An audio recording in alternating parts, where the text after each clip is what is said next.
Ready 5 seconds. अध्यक्ष महोदय, मैं आपको एक और बात बतलाना चाहती हूँ और वह यह है कि कृषि विभाग को योजना आयोग ने बहुत गलत रास्ते में बैठा दिया है। उन लोगों के पास लड़ने के लिए दम नहीं है और देश में खाद्यान्न का उत्पादन बढ़ाने के लिए जो योजनाएं चाहिए और उनके लिए जो धनराशि चाहिए वे उनको पूरी तरह संस्वीकृत नहीं करा पाते हैं। कृषि विभाग तो ज़मीन की तरह आधार होता है और उसी पर देश के लिए पर्याप्त अन्न पैदा करने का महान भार है। इसीलिए यह बहुत आवश्यक है कि अधिक अन्न उपजाने के मार्ग में जो भी आवश्यक कदम यह विभाग उठाना चाहे उसमें किसी तरह की रुकावट ना हो। बहुत सी हड़तालें हो सकती हैं, मज़दूर काम से बरी हो सकते हैं, लेकिन किसी भी हालत में वे खाने से बरी नहीं हो सकते। अब हम देखते हैं कि मिलों और कारखानों में हड़तालें हो जाती हैं, छुट्टी हो जाती है तो आम काम के दिनों की अपेक्षा लोग उन दिनों में ज़्यादा खाना खाते हैं, ज़्यादा दावतें करते हैं। आज ये हमारे लिए यह सर्वाधिक महत्व का विषय है कि हमारा अन्न का उत्पादन उस गति से बढ़े ताकि हम अपनी खपत से अधिक उत्पादन कर उसका निर्यात कर सकें। सरकार तथा इस मंत्रालय के लिए यह समस्या एक बड़ा सिरदर्द पैदा कर रही है।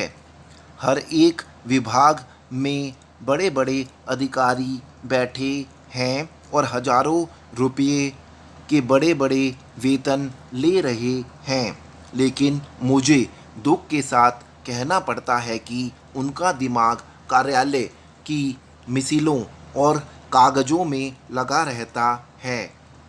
इस विभाग का बहुत ही महत्वपूर्ण काम है। प्राकृतिक कोप के कारण जो समय समय पर हमारी फसलों को नुकसान होता है, इससे भी अपनी फसलों की रक्षा करने के लिए आवश्यक कदम उठाना इसके जिम्मे है। आज मेरे पास लखनऊ से कुछ लोग आए थे और वे लोग बोल रहे थे कि यहाँ दिल्ली में इस अवसर पर ठंडी हवा चल रही है और आप यहाँ दरवाजे बंद करके बैठे हैं या आराम से लेटे हैं, लेकिन हमारी तो जान खतरे में है। वहाँ ओले गिर रहे हैं और हमारी गेहूं की फसल खतरे में है। अब यह इस विभाग का काम है कि चूँकि हवा में पानी ज़्यादा होता है, इसलिए फसल के बचाव के लिए उस पर नियंत्रण किया जाए जिससे फसल की हानि ना हो। अध्यक्ष महोदय, जिस भावना से मैंने यह बिल पेश किया है उसको विरोधी पक्ष के लगभग सभी सदस्यों ने एकमत से महसूस किया है कि देश में बेकारी की जो समस्या है वह एक भयंकर समस्या है और उसके कारण हमारे देश का विकास, चाहे वह सामाजिक हो, आर्थिक हो या सांस्कृतिक, रुका हुआ है और ऐसी स्थिति में हम आगे बढ़ नहीं सकते हैं।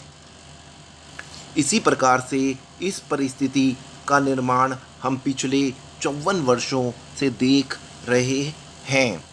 मंत्री महोदय ने यहाँ पर अभी कहा कि राष्ट्रपति इस काम को नहीं कर सकते हैं क्योंकि वह उनके अधिकार के बाहर है। आप राज्यों में राज्यपाल शासन स्थापित करते हैं जब यह देखते हैं कि किसी राज्य में वहाँ की व्यवस्था, वहाँ का विकास ठीक नहीं हो रहा है, जब किसी राज्य में गड़बड़ी फैल रही हो, विकास का काम समाप्त हो गया हो और जिम्मेदारी से लोग काम ना करते हो, तो वहाँ पर राज्यपाल शासन स्थापित किया जाता है। ऐसे बहुत से उदाहरण हमारे देश में मौजूद हैं। उसी प्रकार से हमारे राष्ट्रपति हैं और अगर देश में इस तरह की स्थिति वर्षों तक चले तो कोई कारण नहीं है। आपात के रूप में राष्ट्रपति इस देश की सुरक्षा के लिए, इस देश की उन्नति के लिए जिम्मेदारी अपने हाथ में ना ले सकें। हमारे भाइयों ने बहुत से उदाहरण दिए हैं कि राज्यों में संयुक्त सरकारें नहीं चली, लेकिन उसके पीछे राजनीतिक हथकंडे थे। अगर कोई राजनीतिक पार्टी जिम्मेदारी से काम नहीं करती तो विधान में यह स्पष्ट है कि राष्ट्रपति शासन अपने हाथ में लें। मैं एक उदाहरण देता हूं कि संविधान में आदिवासी हरिजनों के उत्थान के लिए प्रण किया गया था कि 10 वर्ष में उनकी सामाजिक तथा आर्थिक स्थिति को सुधार देंगे, लेकिन यह सरकार उसमें भी असफल रही। उसको एक बार 10 वर्ष के लिए बढ़ाया गया और दोबारा फिर 10 वर्ष के लिए बढ़ाया गया। इसी तरह से उसको बढ़ाते जा रहे हैं, लेकिन उनकी आर्थिक और सामाजिक उन्नति आप नहीं कर पाए हैं। इस काम में सरकार बिल्कुल असफल हुई है। पिछली बार सरकार पर अविश्वास का प्रस्ताव भी आया था और वह पास होने वाला था। इसलिए मेरा कहना है कि हमारे देश में यह जो बेकारी की समस्या है वह एक बहुत ही भयंकर समस्या है। अध्यक्ष महोदय, मैं आपको एक और बात बतलाना चाहती हूँ और वह यह है कि कृषि विभाग को योजना आयोग ने बहुत गलत रास्ते में बिठा दिया है। उन लोगों के पास लड़ने के लिए दम नहीं है और देश में खाद्यान्न का उत्पादन बढ़ाने के लिए जो योजनाएं चाहिए और उनके लिए जो धनराशि चाहिए वे उनको पूरी तरह संस्वीकृत नहीं करा पाते हैं।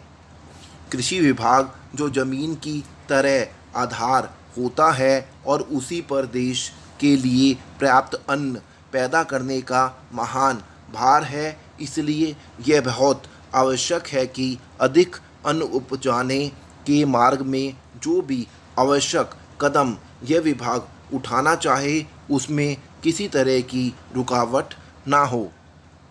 बहुत सी हड़तालें हो सकती हैं, मजदूर काम से बरी हो सकते हैं, लेकिन किसी भी हालत में वे खाने से बरी नहीं हो सकते। अब हम देखते हैं कि मिलों और कारखानों में हड़तालें हो जाती हैं, छुट्टी हो जाती है, तो आम काम के दिनों की अपेक्षा लोग उन दिनों में ज़्यादा खाना खाते हैं, ज़्यादा दावतें करते हैं। आज ये हमारे लिए एक सर्वाधिक महत्व का विषय है कि हमारा अन्न का उत्पादन उस गति से बढ़ सके। स्टॉप।